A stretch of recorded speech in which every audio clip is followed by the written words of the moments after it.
Shalom. Sekali lagi katakan shalom. Haleluya. Saya rindu sekali melihat tangan-tangan yang boleh melambai, tangan-tangan yang diberkati oleh Tuhan pada sore hari ini. Amin. Haleluya. Puji nama Tuhan. Kita boleh memasuki minggu keempat di bulan kedua pada tahun 2026 ini. Itu semua karena kasih dan anugerah Tuhan. Penyertaan Tuhan begitu luar biasa di dalam kehidupan kita. Haleluya. Mari sebelum kita masuk lebih dalam lagi dalam hadirat Tuhan, mari kita siapkan hati dan pikiran kita. Kita bersatu di dalam doa. Terima kasih Tuhan Yesus, Kau sungguh baik, teramat baik dalam kehidupan kami Tuhan.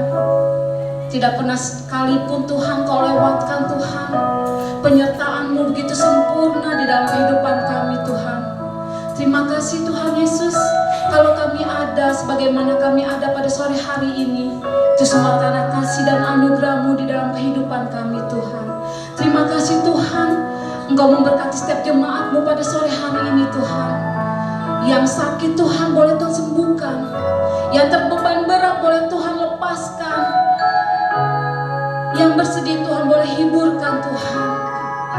Sehingga ketika mereka pulang dari tempat ini Tuhan, mereka akan memperoleh suatu kemenangan Tuhan, suatu sukacita yang luar biasa yang berasal daripada-Mu Tuhan. Terima kasih Tuhan Yesus, kami serahkan ibadah kami dari awal pertengahan sampai akhirnya. Biarlah nama-Mu yang dimuliakan, tinggikan Tuhan Yesus. Terima kasih Tuhan. Mari jemaat Tuhan yang siap memuji misalkan nama Tuhan, bersama-sama kita mau katakan amin. Haleluya.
sembah Kau Tuhan, ku sembah Kau Tuhan, ku puji, ku muliakan nama-Mu.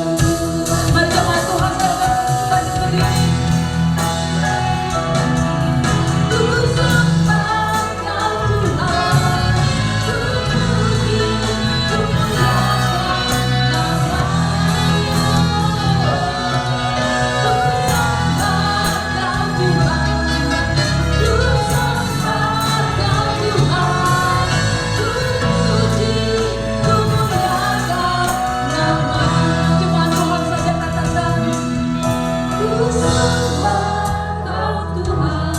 inilah ungkapan hati kami Tuhan, hanya Engkau yang kami sembah di dalam hidup kami.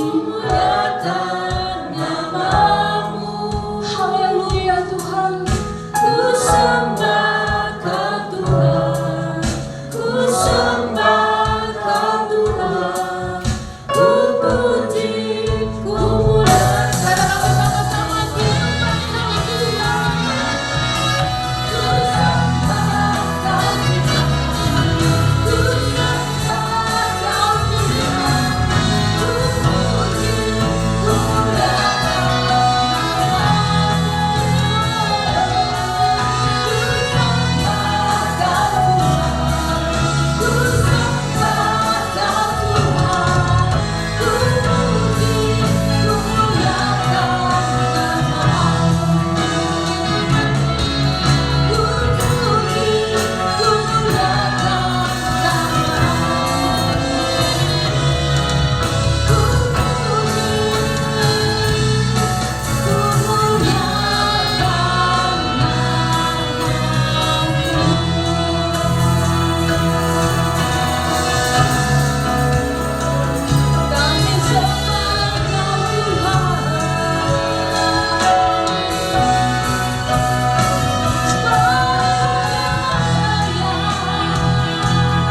Mari kita berjabat tangan, memberikan senyum yang termanis sebanyak mungkin. Haleluya.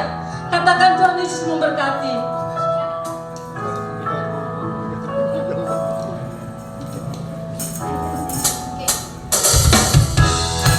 Kami mau datang kembali dengan puji Tuhan, dengan mengucapkan syukur, dengan bersuka cita.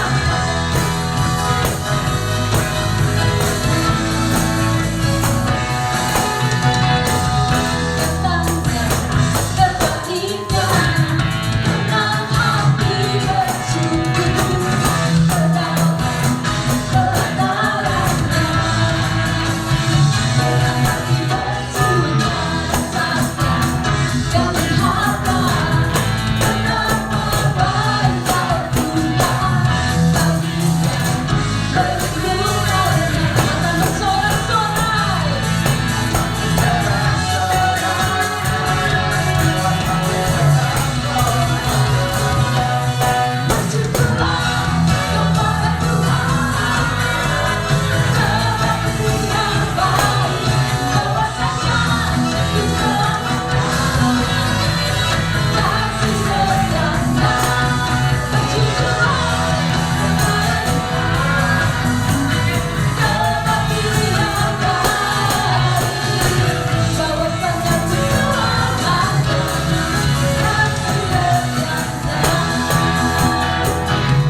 tiba saatnya kita akan mendengarkan firman Tuhan.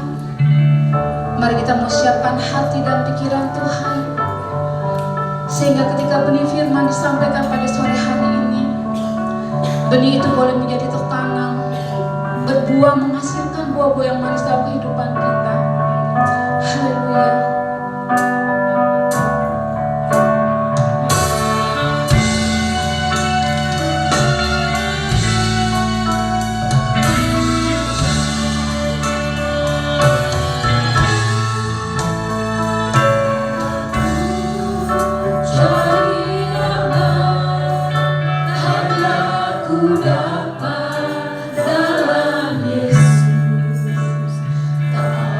Ku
sekalipun terkadang kami lelah, terkadang kami menjauh daripada Engkau ya Tuhan, atau bahkan terkadang kami melupakan Engkau. Engkau tetap setia kepada kami ya Tuhan. Nah, sebentar Tuhan, kami mau belajar firman, supaya kami semakin mengerti, memahami akan kehendak isi hati-Mu Tuhan, rencana-Mu dalam kehidupan kami Tuhan. Berbicara pada kami, demi nama Yesus berdoa, kami bersyukur, haleluya, amin. Silakan duduk, shalom. Bapak Ibu, saudara terkasih, mestinya hari ini Pak Sugeng, karena Pak Sugeng kemarin ya agak mendadak harus pergi keluar kota, ya saya menggantikan. Dan khotbah ini mestinya saya sampaikan di bulan Juni, ya, di bulan Juni, di bulan Mei. Di bulan Mei saya sudah siapkan khotbah sampai bulan Juni sesuai dengan temanya per bulan. Jadi saya tarik khotbah bulan Mei untuk saya khotbahkan di sini, ya sesuai dengan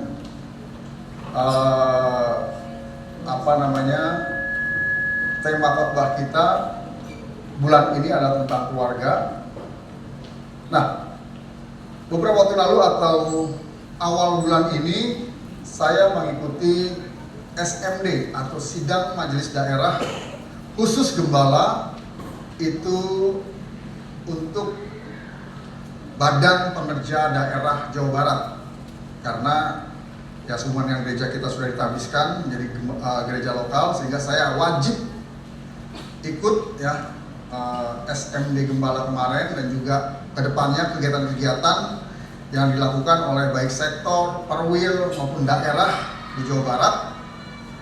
Nah, ada satu hal yang saya catat ya, sehubungan dengan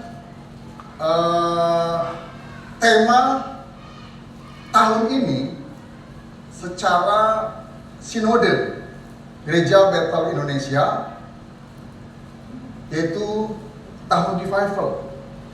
Nah, waktu itu Pak Rubin ya sebagai ketum BPD yang menyampaikan khotbah dalam ibadah pembuka mengenai revival. Nah, ada satu bagian yang saya catat, beliau menyampaikan begini: revival menjadi redup ya karena disebabkan 3 hal.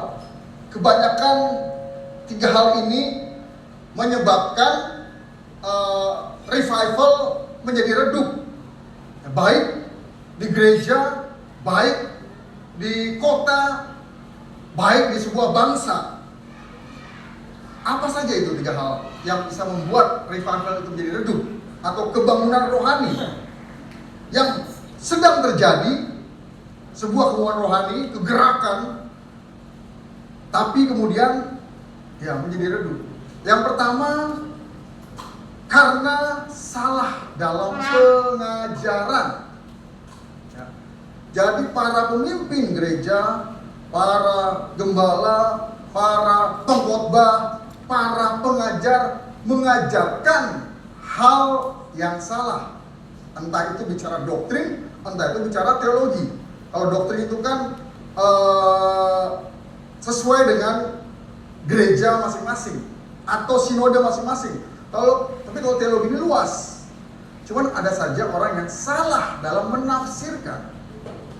Ya mungkin satu, dia alegoris atau menafsirkan sesuai dengan pikiran dia sendiri, sesuai dengan pengalamannya.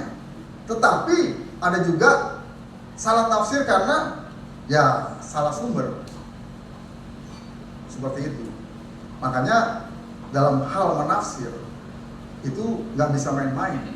Makanya pengkhotbah itu, pengajar itu harus benar-benar belajar dengan baik, dengan benar, dari sumber yang baik dan sumber yang benar.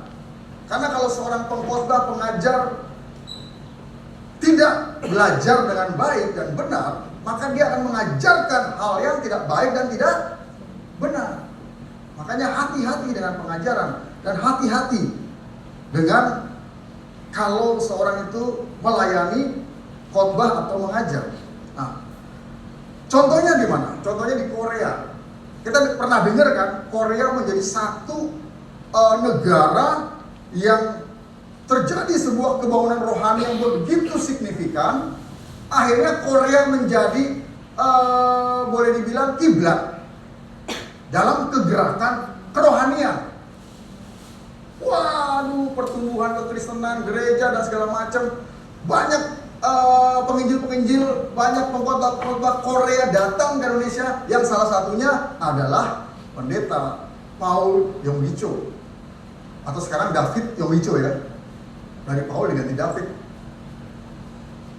Tapi ya 10 tahun belakangan ini itu mulai redup. Akhirnya apa? Enggak lagi terjadi satu kegerakan yang signifikan.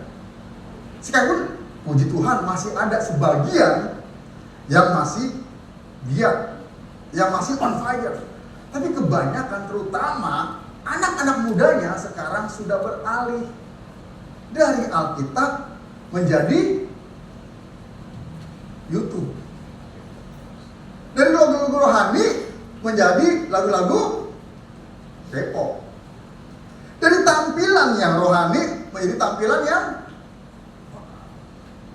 necis. Pertumbuhan yang sangat signifikan terjadi di Korea 10 tahun belakangan ini bukan gereja, tetapi apa? Ada tahu nggak apa?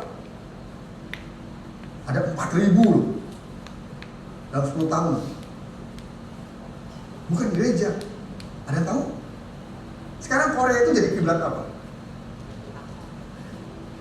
Artis-artis ke Korea ngapain? Operasi plastik. Ada 4.000 klinik, rumah sakit di Korea yang membuka praktek operasi plastik. Jadi Korea sekarang terkenal dengan dua, K-pop dan operasi plastik. Di mana kebangunan rohani yang dulu terjadi begitu luar biasa? Bahkan pendeta Yonggi-cho mengatakan bahwa itu tiang awan dan api itu waktu itu dari Eropa, dari Amerika itu bergeser ke Korea. Kaki Dian ya, kaki Dian, seperti itu. Tahu kenapa? Karena para pengkhotbah, para pengajar, para pemimpin gereja, para gembala di sana mengajarkan teologi kemakmuran. Fokusnya kepada teologi kemakmuran. Orang Kristen harus kaya, orang Kristen harus makmur. Tanda seorang itu disertai oleh Tuhan, dia diberkati oleh Tuhan. Dan diberkati oleh Tuhan itu identik dengan berkat jasmani.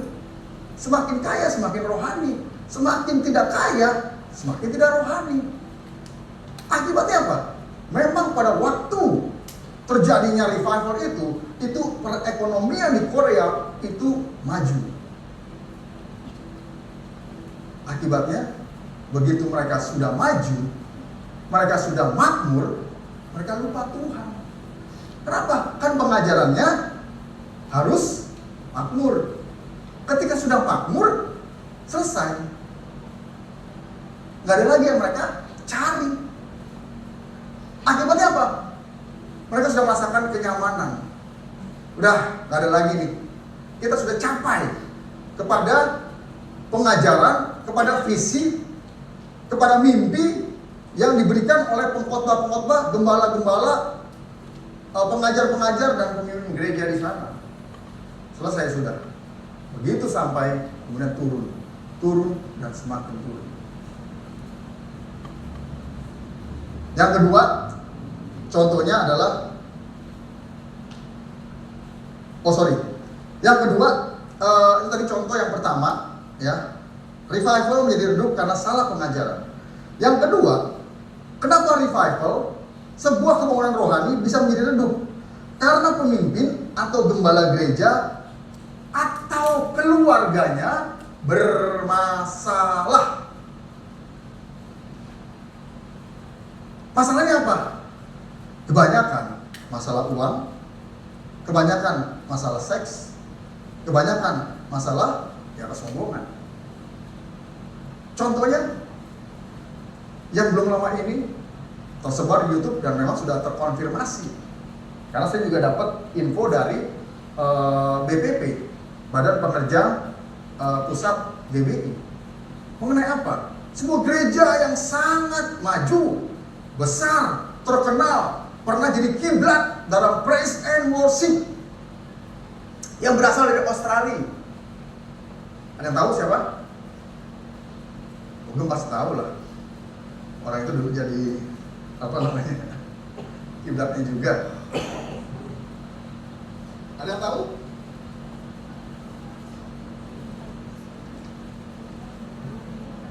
Hillsong, gereja Hillsong. Kenapa? Karena pemimpin tertingginya ketahuan selingkuh.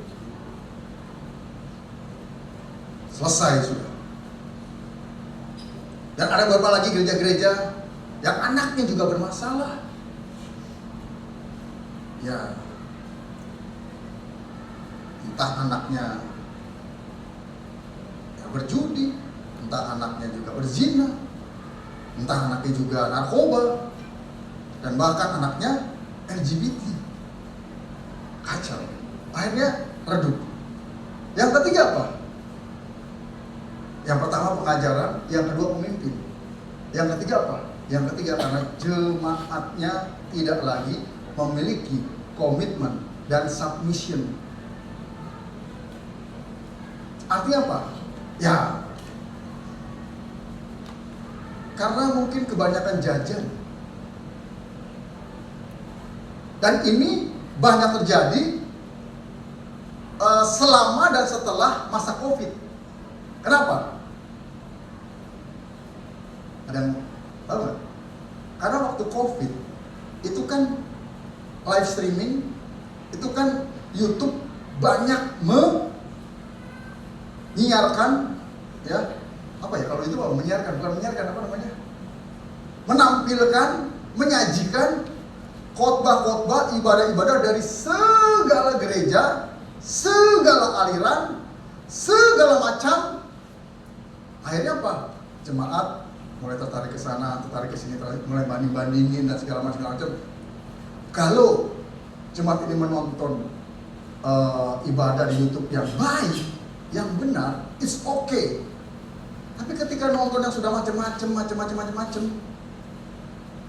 malah ada, saya cerita waktu itu masa COVID ya, itu waktu di DKI ada pencalonan pejabat, ya. Ada seorang pejabat, seorang calon yang mencalonkan dirinya, datang sendiri kantor BPD. Dia mengklaim dia punya 10.000 jemaat, bahkan lebih. Dan dia nggak punya gereja. Tahu nggak jemaatnya dari mana? Viewernya atau apa? Subscribernya diklaim sebagai jemaatnya. Ini jemaat saya, ngotot lagi. Aduh, ya sampai hari ini sih nggak diterima. Karena yang namanya gereja itu harus ada tempatnya, harus ada liturginya, harus ada pengerjanya, harus ada strukturnya, harus ada ya legitimasinya. Gimana mengakui 10.000 lebih subscriber yang ngasih jempol dianggap jemaat? Wah, macam-macam deh. Nah, ini 3 hal ini. Nah, hari ini saya tidak berkhotbah tentang hal itu hanya gambaran untuk masuk dalam khotbah saya. Silakan. Khotbah saya hari ini berbicara mengenai yang namanya soliditas. Soliditas bukan solideo ya. Solid. Bicara solid. Ya. Kita baca Pengkhotbah 4 ayat 12. Saya hanya ambil satu ayat dari pengkhotbah ya, dan nanti akan saya kembangkan dan masuk dalam ayat-ayat perjanjian baru yang linear dengan ayat ini. Firman Tuhan berkata dalam pengkhotbah 4 ayat 12, dan bila mana seorang dapat dialahkan atau dikalahkan, 2 orang akan dapat bertahan. Tali 3 lembar tak mudah diputuskan. Nah, ini ayat yang berbicara mengenai solid. Lanjut.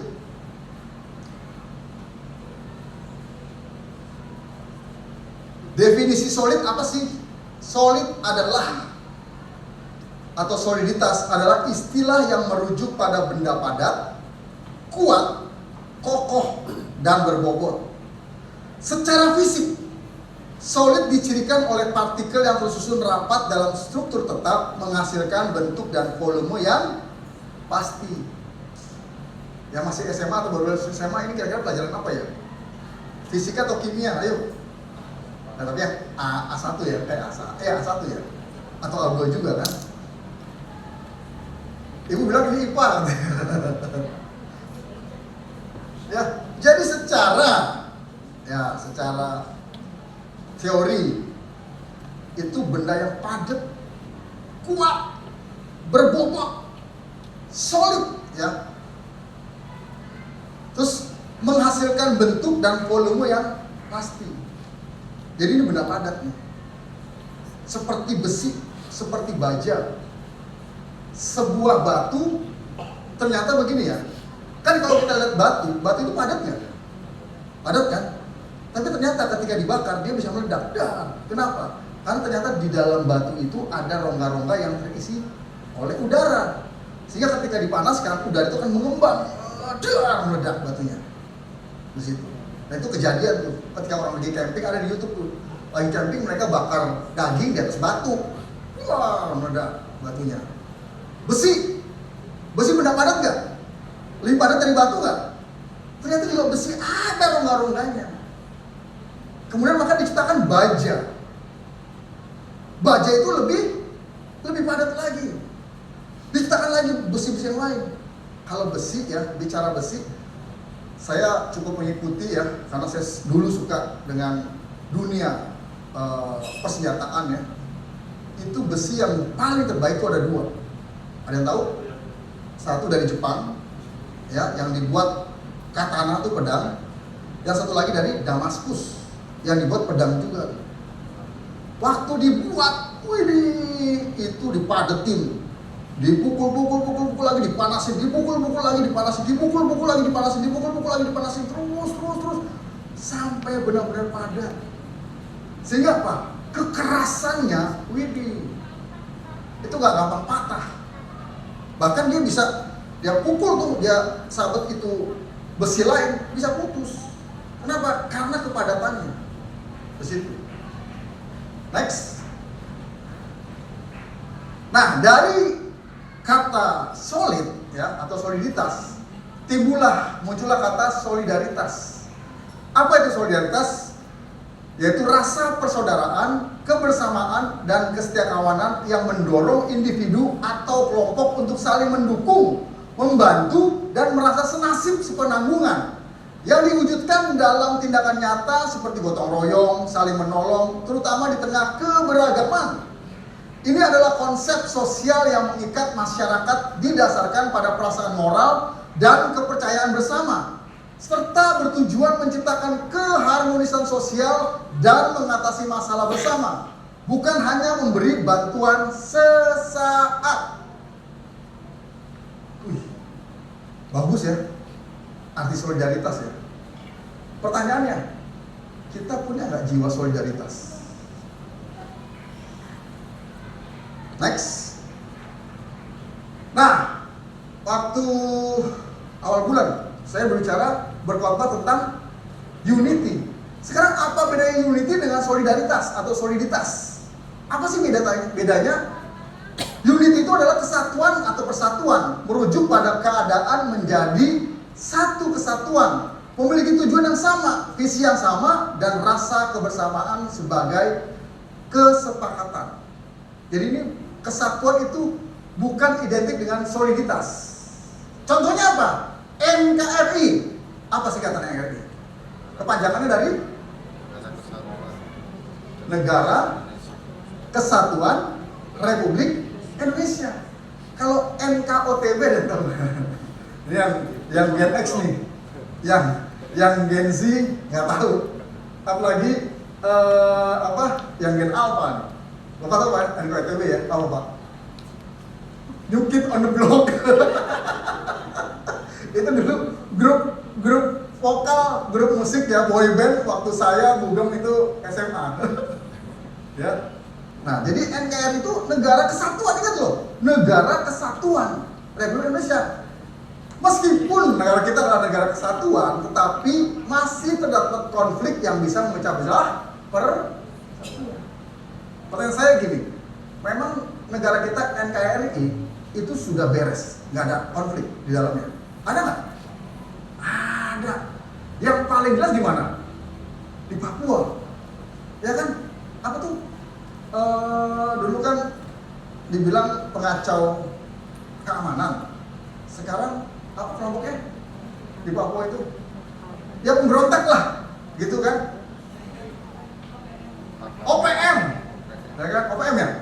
Nah, tapi itu bukan anggota OPM kan? Oh, bukan. Suami bukan juga. Nah, jadi OPM. Nah, itu kan sebetulnya mereka tuh warga negara Indonesia. Dan di tempat-tempat lain juga masih terdapat konflik-konflik. Nah, itu bukan solid. Itu bukan soliditas. Sekalipun bersatu, ada kesatuan, ada kesepakatan, tetapi belum tentu solid. Kenapa? Karena masih ada konflik. Konfliknya itu bisa konflik antar pribadi, antar golongan, konflik agama, konflik budaya, konflik kepentingan, dan macam-macam. Ya contohnya kita tiap hari disuguhkan dengan apa? Berita di TV. Gak kelar-kelar udah 4 tahun nih. Mengenai apa? Mengenai ijazah Jokowi itu asli atau palsu gitu kan. Muter-muter aja 4 tahun. Tapi anehnya saya suka ngikutin gitu. Karena saya senang melihat orang berdebat gitu kan. Kelihatan mana yang pintar, mana yang dungu. Ya kan? Jangan ngomong tolol nggak boleh, ya kan? Goblok nggak boleh, bego nggak boleh. Tapi dungu itu boleh. Dungu itu apa? Dungu itu adalah ketidakmampuan berpikir dengan benar atau dengan baik. Itu dungu. Itu dari siapa? Rocky Gerung kan? Lanjut. Poin-poin soliditas dalam perspektif Alkitab. Nah, tadi kita udah berbicara dari sisi pengetahuan ya, pengetahuan alam udah pasti. Entah itu fisika atau entah itu kimia. Kalau kimia itu bicara tentang rumus-rumus zat-zat yang ada. Kalau fisika itu bicara tentang ya benda padat, benda cair dan lain-lain. Nah, sekarang kita bicara poin-poin soliditas dalam perspektif Alkitab. Ya, dalam pandangan Alkitab, karena kita orang Kristen, kita yang kita pegang adalah Alkitab.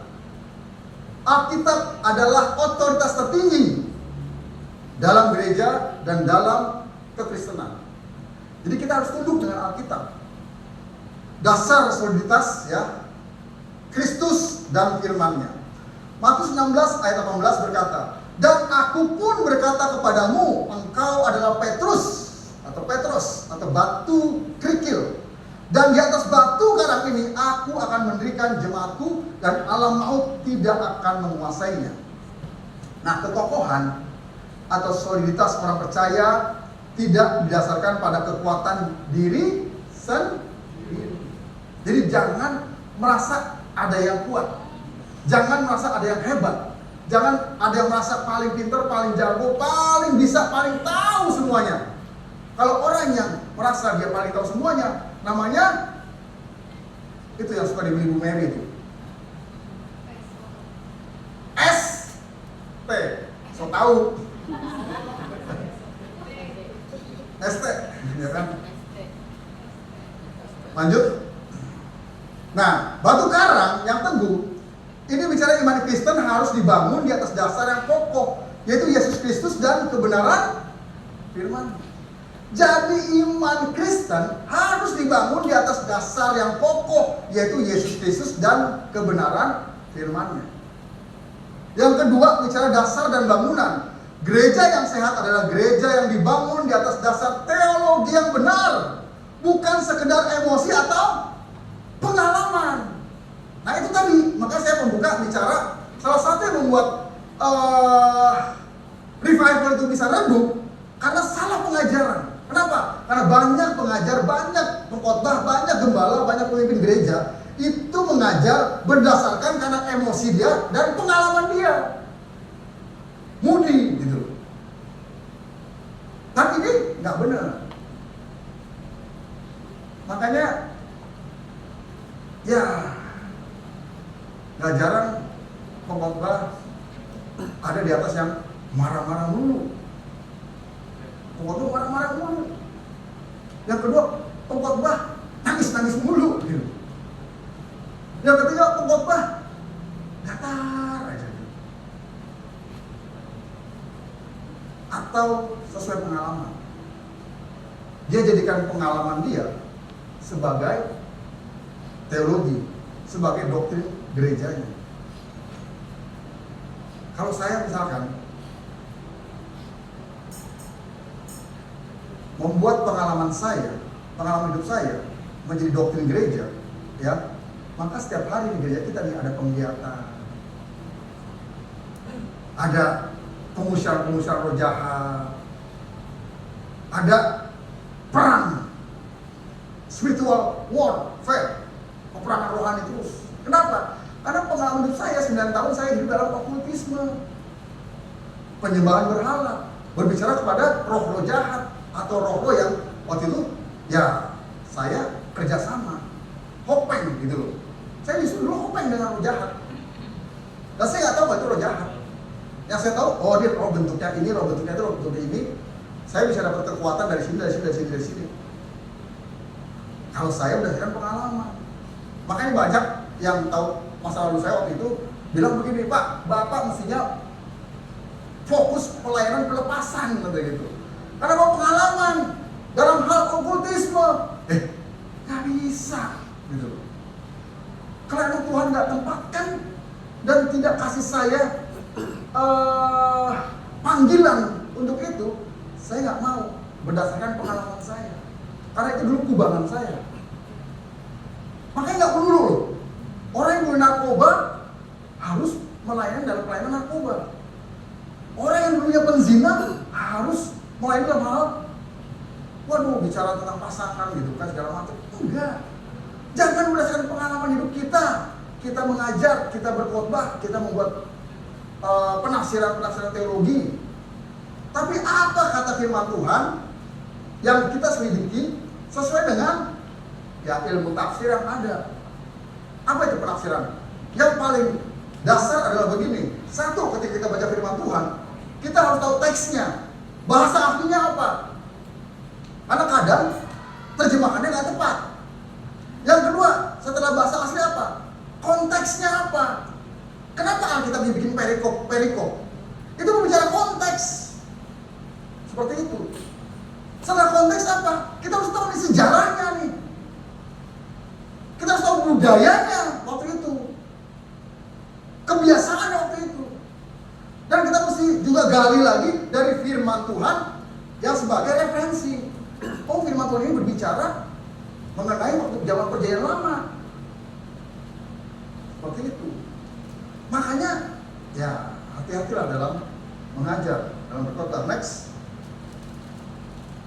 Poin-poin soliditas lah. Oke, gereja yang solid. Yang pertama tadi berbicara mengenai dasar, yaitu Kristus dan firman-Nya. Yang kedua, gereja yang solid adalah gereja yang setia pada Injil. Gereja sejati yang adalah komunitas orang percaya yang setia kepada firman Allah dan Injil Kristus.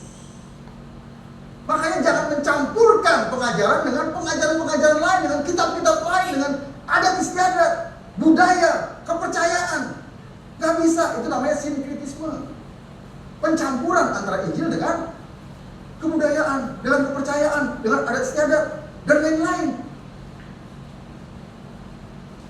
Itu berbahaya. Lanjut.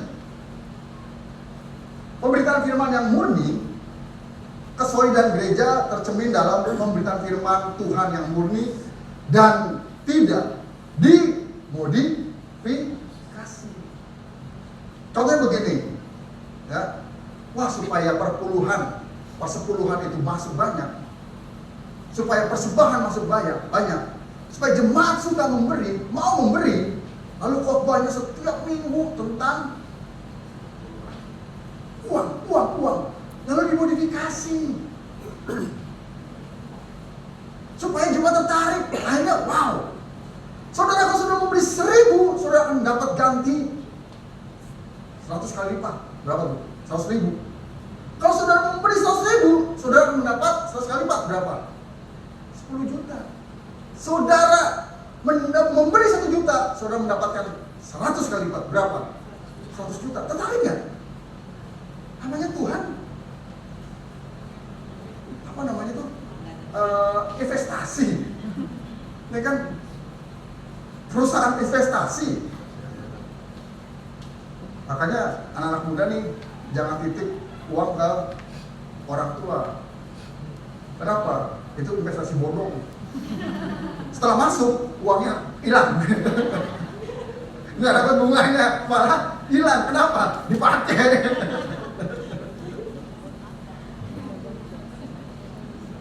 Yang kedua, kewajiban gerakan, ya, yaitu apa? Gereja itu harus terus bergerak. Bergerak itu ada dua. Yang pertama, maju, ya. Jadi gereja harus maju, harus semakin baik, semakin berkenan, dan pada akhirnya sempurna. Memang kesempurnaan itu akan kita peroleh ketika kita mati, karena Tuhan yang menyempurnakan kita. Jadi kita kejar apa? Baik dan berkenan dulu deh. Nah, gereja harus maju nih, berkembang. Yang pertama dalam hal apa? Dalam hal kualitas kerohanian. Makanya Bapak Ibu jangan terus-terusan jadi sekolah minggu. Miliki growth mindset, yaitu pemikiran untuk berkembang. Jangan begini contohnya nih, orang yang punya pemikiran fix mindset, ya, seperti ini. Dia sudah kerja, tapi pola pikirnya masih kuliah. Dia sudah menikah, tapi pola pikirnya masih single. Dia sudah jadi manajer, tapi pola pikirnya masih staff. Dia sudah jadi pemimpin, tapi pola pikirnya masih ya bawahan. Seperti itu. Itu fix mindset namanya. Gereja harus maju. Yang pertama, berkembang, baik secara kualitas maupun kuantitas. Yang kedua, bergerak itu kemana? Bergerak itu penginjilan. Ke kiri, ke kanan, ke belakang, ke atas, ke bawah. Pokoknya setiap waktu, setiap kesempatan itu adalah penginjilan. Nah, ini gereja. Komitmen yang kuat dalam gerakan untuk memurnikan gereja dan memberitakan Injil. Next.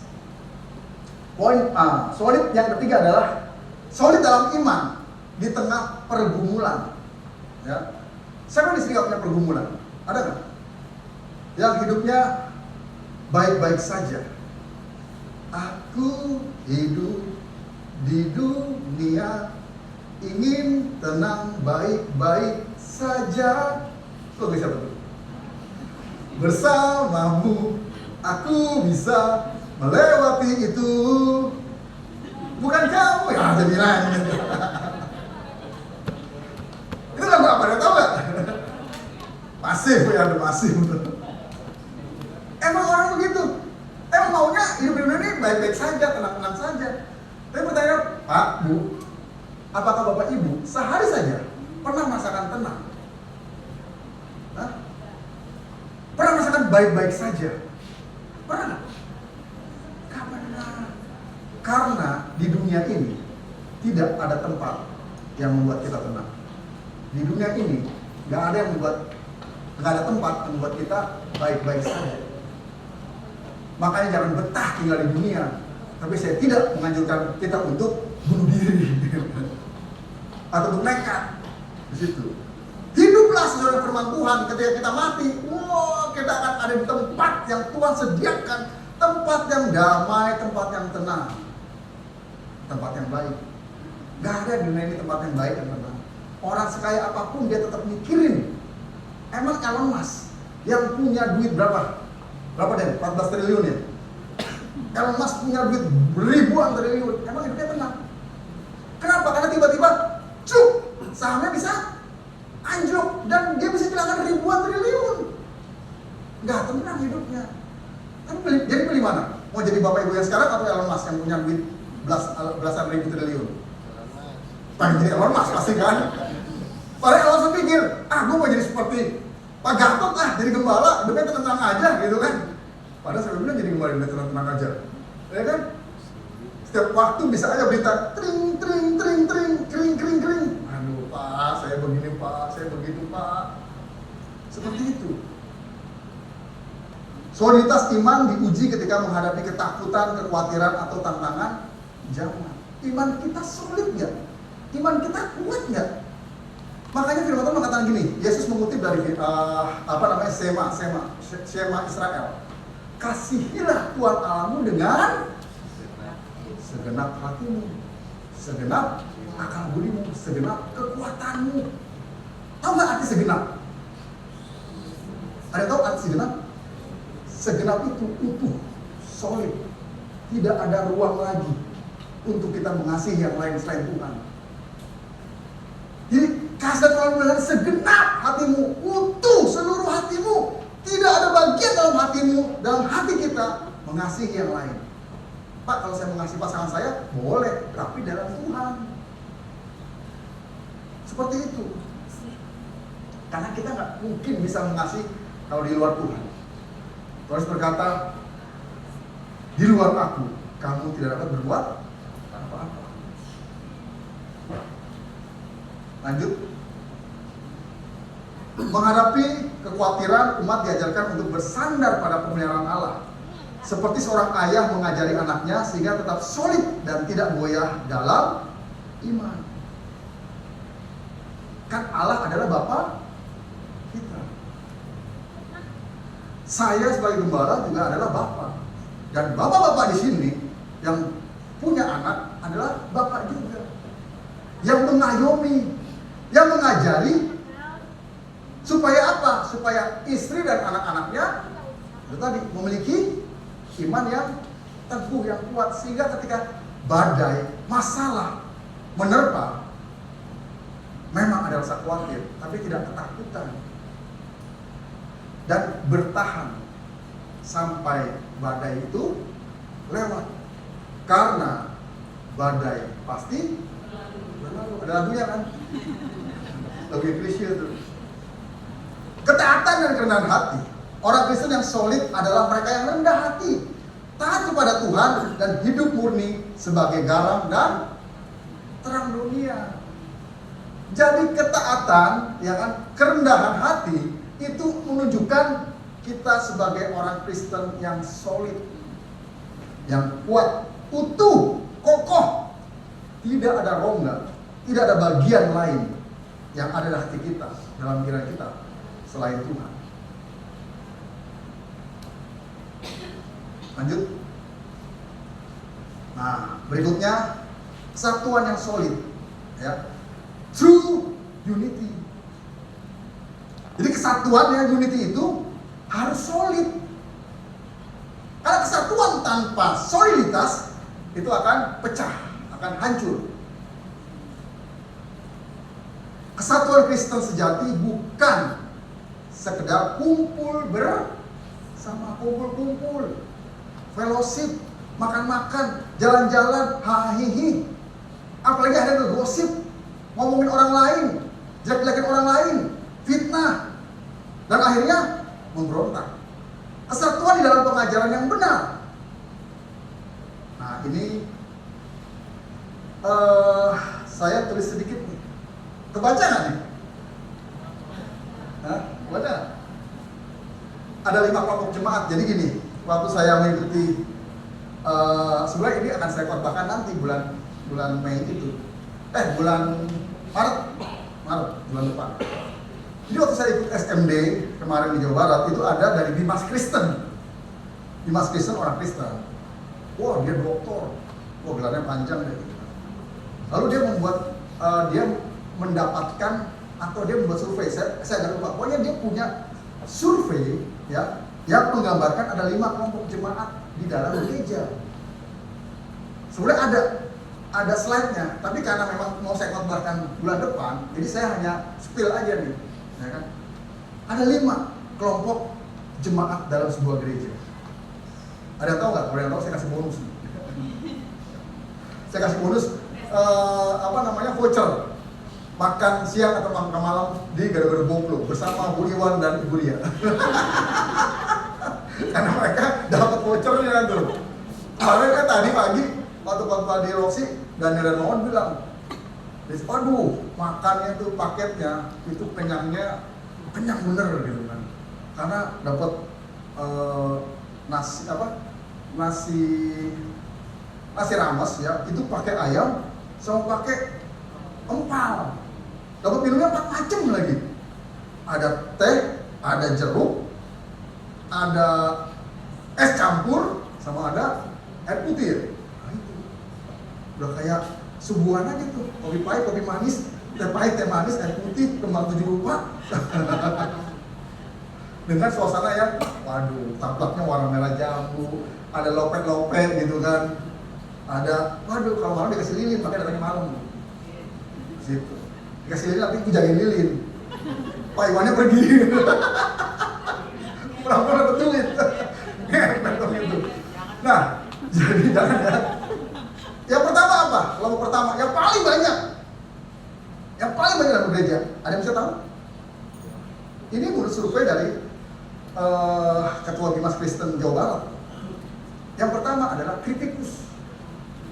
Jadi kebanyakan ya kan di gereja itu adalah jemaat yang suka mengkritik tanpa memberi solusi. Kritik adalah kritik itu harus memberi solusi. Itu kan katanya si Firdaus Wibowo kan. Yang gak berdasar gitu kan. Nah, yang pertama kritikus. Ternyata paling banyak ada di gereja adalah orang yang suka mengkritik. Kalau kritik membangun nggak apa-apa, tapi kebanyakan kritiknya karena tidak sesuai dengan apa maunya dia, apa sukanya dia, apa kebiasaan dia. Yang kedua apa yo? Setelah kritikus, tadi udah saya spill tuh, gosiper. Orang yang suka gosip. Kalau kritik tuh seringkali mandiri itu sendiri. Gereja kita benar, gereja kita sendiri kan. Tapi kalau gosiper 2-3 orang berkumpul, ya kan, gosip hadir di tengah-tengah.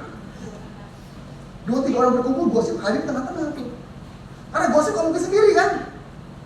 Kalau gosip sendiri, gini loh. Nah, gosiper. Orang-orang suka gosip. Apa aja digosipin? Apa aja digosipin? Kemarin waktu saya bawain pengajaran tentang BSK, ada pertanyaan yang nggak pernah dipertanyakan tapi ditanyain waktu video klip, Pak, itu istrinya kemana Pak? Waktu video klipnya cuma suaminya doang yang ada. Terus ada lagi pertanyaan yang, waduh, bagus.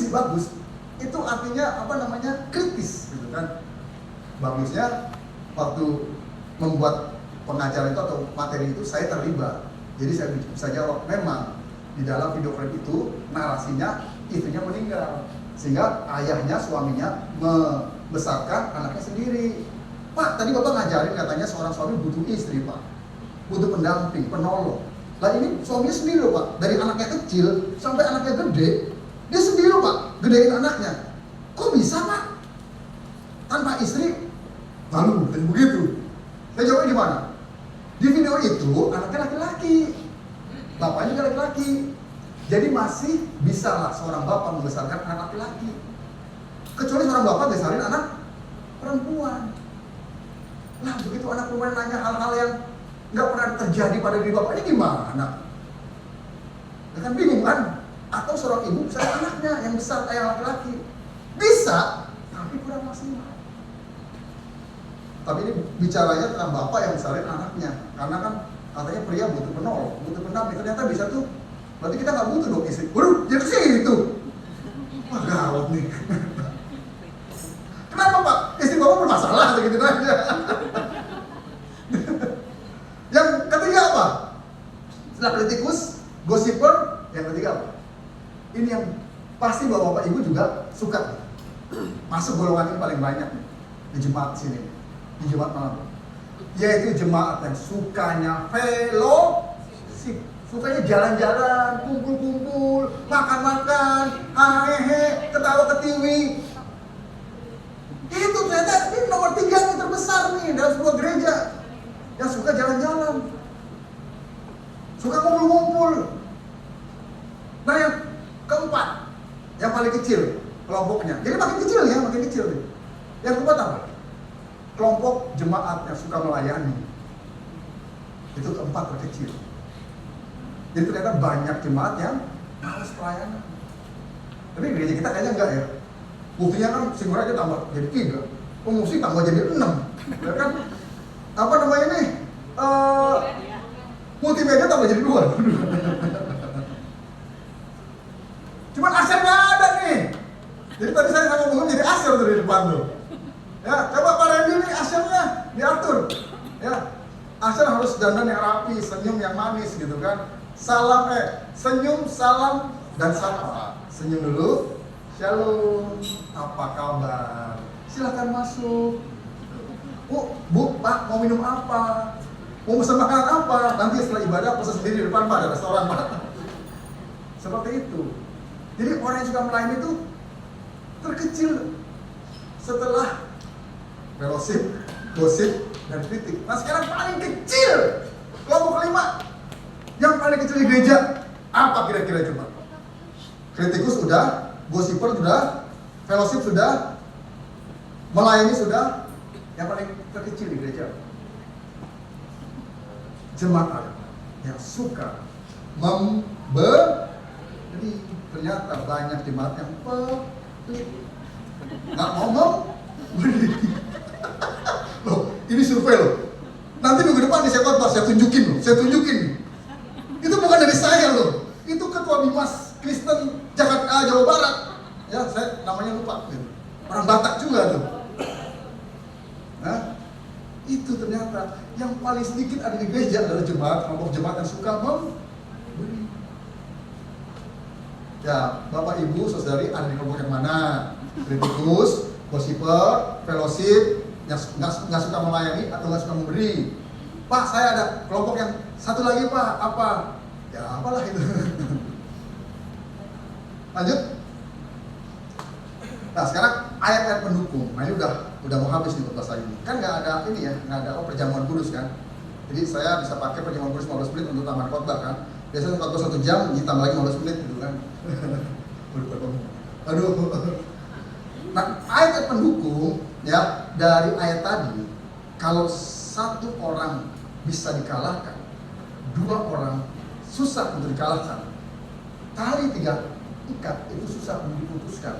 Yang pertama adalah Efesus 4 ayat 3. Bisa baca nggak? Efesus 4 ayat 3. Kan cuma 1 ayat ini. Yuk kita baca sama-sama. 1, 2, 3. Dan berusaha memelihara kesatuan roh oleh ikatan damai sejahtera. Jadi kesatuan roh, kan kesatuannya nyatu kan? Tapi perlu diikat supaya solid. Jadi kesatuan itu butuh diikat supaya solid dengan apa? Damai sejahtera. Sumber damai sejahtera siapa? Allah, Roh Kudus. Kan kerajaan Allah di kitab Roma. Kerajaan Allah berbicara tentang kebenaran, damai sejahtera, sukacita oleh Roh Kudus. Jadi kesatuan harus diikat oleh Roh. Damai sejahtera. Yang kedua, Tesalonika 5 ayat 11 kita baca bersama. 1, 2, 3. Karena itu, nasihatilah seorang akan yang lain dan saling membangunlah kamu seperti yang memang kamu lakukan. Jadi kita jangan jemu-jemu, jangan bosan-bosan. Untuk apa? Saling menasihati. Supaya apa? Supaya hidup saudara kita, saudari kita lebih baik, dan lebih baik. Tapi orang yang nasihatin juga harus lebih baik. Lah orang yang nasihatin tidak lebih baik daripada orang yang nasihati, gimana coba? Nasihati nggak boleh telat, tapi dia telat terus. Nasihati nggak boleh absen, tapi dia absen terus. Nasihati nggak boleh marah-marah, tapi dia marah-marah terus. Itu bukan menasihati, saling membangun. Saling membangun loh. Saling membangun itu artinya tuh sama-sama semakin naik. Terutama suami istri saling menasehati, saling membangun. Lah kalau hidup sebagai suami istri aja tidak bisa saling menasehati, tidak saling membangun, gimana mau menasehati dan membangun orang lain? Orang pasanganmu saja yang tiap hari bersama dengan kamu, yang sudah diberkati oleh Tuhan dalam pemberkatan pernikahan kudus, gak bisa kamu nasihati. Kamu juga gak bisa dinasihati oleh pasanganmu. Dan gak saling membangunnya, gimana mau nasihatin orang lain? Dan kemarin ada sedikit curhat dari beberapa jemaat yang berkata begini, ada salah satu yang pemimpin mengatakan harus mengutamakan pelayanan, keluarga harus ditinggalkan untuk pelayanan. Waduh, saya mau dikembalikan dari prinsip saya. Prioritas itu adalah keluarga. Pelayanan kamu berhasil, pelayanan kamu jadi besar, tapi keluarga kamu berantakan, nothing, nggak ada artinya. Orang lain diselamatkan, kamu tidak diselamatkan. Karena untuk keluarga kamu aja kamu nggak peduli. Untuk keluarga kamu aja kamu nggak bisa mengasihi. Untuk keluarga aja kamu tidak bisa menasihati. Untuk keluarga aja kamu tidak bisa bekerja sama. Untuk keluarga aja kamu tidak bisa sabar, tidak bisa tenang, tidak bisa damai. Nah gimana sama orang lain? Kalau kita di keluarga nggak bisa mengasihi, nggak bisa damai, nggak bisa sabar, tapi di luar kita bisa kelihatan mengasihi, damai, sabar, itu munafik namanya. Kenapa? Jangan di rumah aja nggak bisa. Yang jadi indikator utama. Di situ dulu kalau saya khotbah, saya paling nggak mau ada Google. Kenapa? Karena dia tahu kesalahan saya. Saya nggak lepas khotbahnya. Bebek nggak ikut deh. Tapi sekarang saya bisa lepas. Kenapa? Karena apa yang saya khotbahkan, saya sudah hidup di dulu. Seperti itu. Kecuali bicara tentang surga, saya belum pernah ke surga. Hanya dari Alkitab saja saya cerita tentang surga. Dan saya nggak bisa ke surga, balik lagi ke bumi. Apalagi benar mandi ke surga. Nggak bisa. Ke neraka juga begitu. Amin lah ya. Seperti itu. Saya bisa cuma dari proksi ke Depok, ya kan? Meruya gitu aja. Nah yang ketiga, ayat yang terakhir, Galatia 6 ayat 2. Ayo bersama kita membacakannya. 1, 2, 3. Bertolong-tolonglah menanggung bebanmu, demikianlah kamu memenuhi hukum Kristus. Bertolong-tolonglah menanggung bebanmu. Jadi begini, artinya kalau ada saudara kita, saudari kita yang kesusahan, apalagi keluarga, apalagi sanak saudara, kita harus juga ikut menanggung. Artinya minimal berempati. Minimal tanyalah, nasihatilah, jangan diam, jangan cuek, apalagi nyukurin, syukur lo. Lo nggak dengerin gue ngomong sih, nggak dengerin segala macem. Coba tuh Pak Jo jadi saksi tuh. Waktu kami pelayanan di Wonogiri, saya sebagai ketua tim mengatakan gini, kan kita disebar nih beberapa gereja nih. Saya bilang setelah pelayanan semua balik langsung, jangan ada yang mampir. Pak Jo sama kelompok-kelompoknya, ya kan, mampir makan durian, baru stop belum makan, kurang ditabrak sama motor. Itu motor juga salah, mobil dia ditabrak. Tapi salah juga, kenapa? Karena ngikutin apa kata pemimpin, ya kan? Terus apa? Telepon saya, Pak, kami tabrakan Pak, kami begini. Saya datangin, saya ngurus. Tapi kan saya nggak ngomong kan sama Pak Juranti kan. Itulah kalian nggak dengerin saya ngomong, nggak kan? Enggak. Saya cuma ya senggol-senggol dikit kan. Makanya tadi saya bilang apa? Kan langsung balik, jangan mampir. Tergoda oleh yang namanya durian Petruk. Katanya nggak pernah makan durian Petruk gitu kan. Itu nggak, salahnya pertama apa? Salahnya pertama, tidak mengikuti apa kata pemimpin. Yang kedua salahnya apa? Mau enak sendiri, jangan ngajak-ngajak, coba ngajak saya. Nah itu. Terakhir, kesimpulan.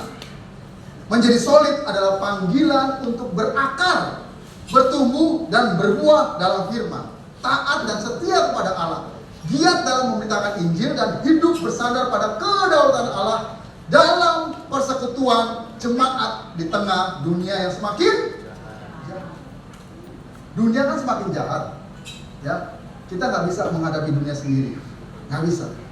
Kita nggak bisa menghadapi dunia berdua, nggak bisa. Satu keluarga nggak bisa, tapi kita butuh komunitas yang menguatkan kita. Kita butuh yang namanya support system dalam ilmu psikologi. Apa itu support system? Selain kita punya support system sendiri, ketahanan, daya tahan. Support system itu daya tahan. Secara pribadi, kita juga butuh support system dengan keluarga. Suami butuh support system dari istri. Istri butuh support system dari suami. Orang tua butuh support system dari anak. Anak lebih lagi butuh support system dari orang tua.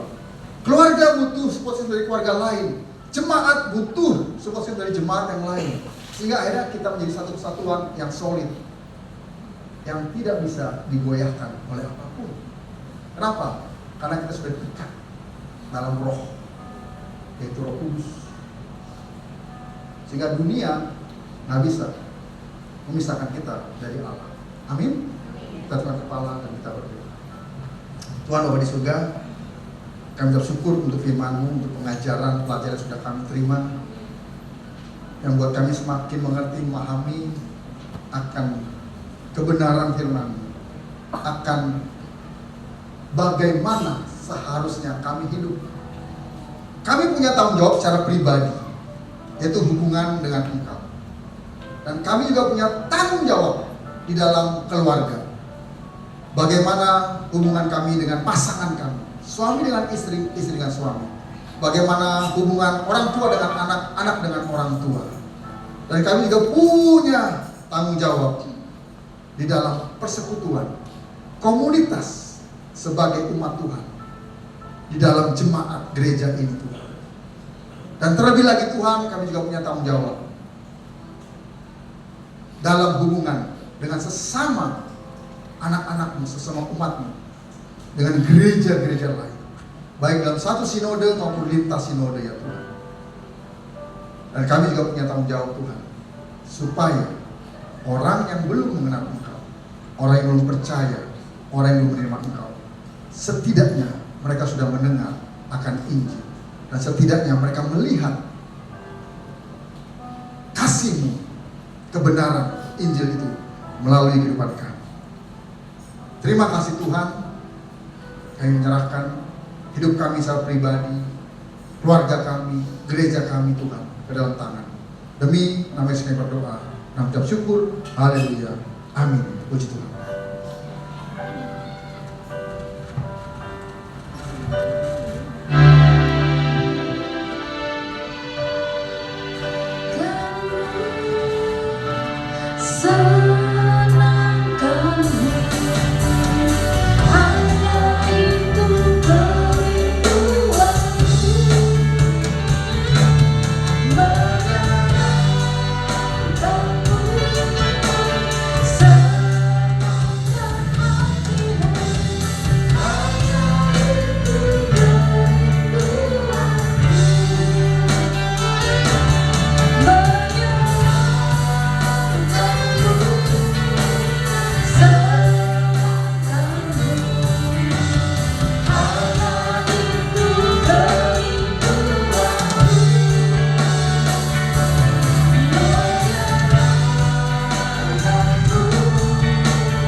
Haleluya.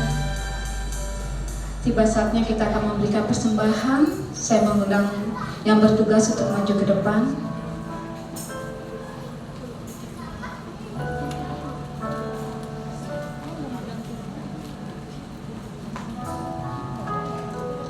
Sebelum kita memberi, mari kita bersatu dalam doa.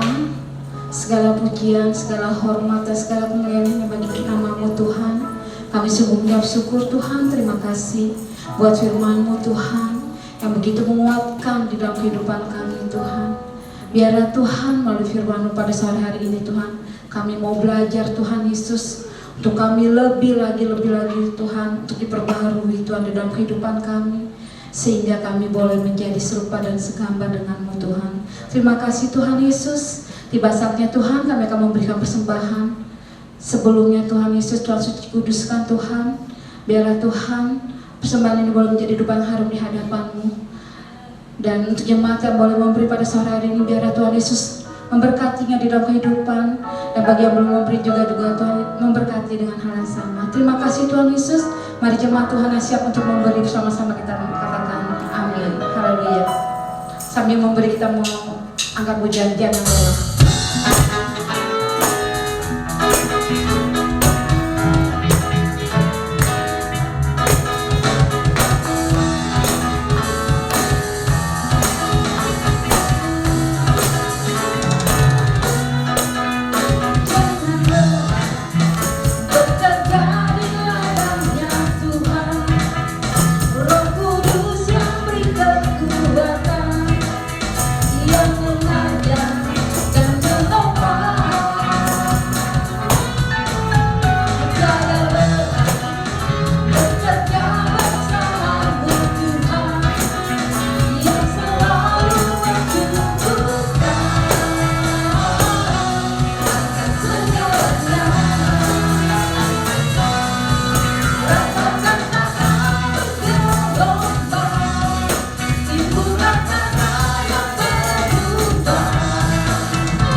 Sepekan bagi jemaat yang rindu menjadi anggota GB Sungai Yordan, pertanaman dan bertumbuh di GB Sungai Yordan Depok, bisa mengisi kartu jemaat yang sudah dibagikan tadi. Minggu depan boleh dibawa kembali, bisa dikumpulkan kepada Pak Johannes. Yang kedua, pengumumannya untuk ibadah Teens dan Youth seperti biasa setiap hari Sabtu pukul 5 sore. Waktu dan tempatnya akan diumumkan di grup ya, di grup Teens dan Youth. Yuk, bagi semua yang punya pacar, punya teman, yuk ajak rame-rame yuk supaya saling bertumbuh bersama ya. Oke. Kita akan akhiri ibadah kita. Mari jemaat Tuhan, saya undang untuk bangkit berdiri.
surga, dikuduskanlah namamu, datanglah kerajaanmu, jadilah kehendak-mu di bumi seperti di surga.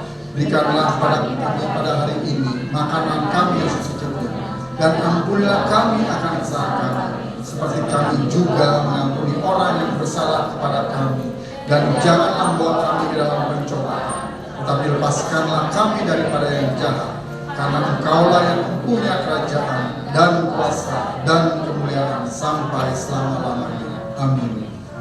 Bapak Ibu, sudah terkasih, ibadah kita sudah selesai dan kita kembali ke tempat kita masing-masing. Mari kita arahkan hati dan tangan kita untuk terima berkat Tuhan pada saat ini. Diberkatilah hidupmu, diberkatilah keluargamu, diberkatilah sekolah, kuliah, pekerjaan, dan usahamu, diberkatilah pelayananmu. Apapun yang dikerjakan dibuat berhasil oleh karena Tuhan dan bagi kemuliaan Tuhan. Anugerah yang melimpah dari Bapa di surga, kasih setia dari Tuhan kita Yesus Kristus, serta persekutuan yang manis, pertolongan, penghiburan, kekuatan, serta pimpinan dari Allah Roh Kudus kiranya menyertai kita hari ini sampai Tuhan Yesus datang untuk kedua kalinya.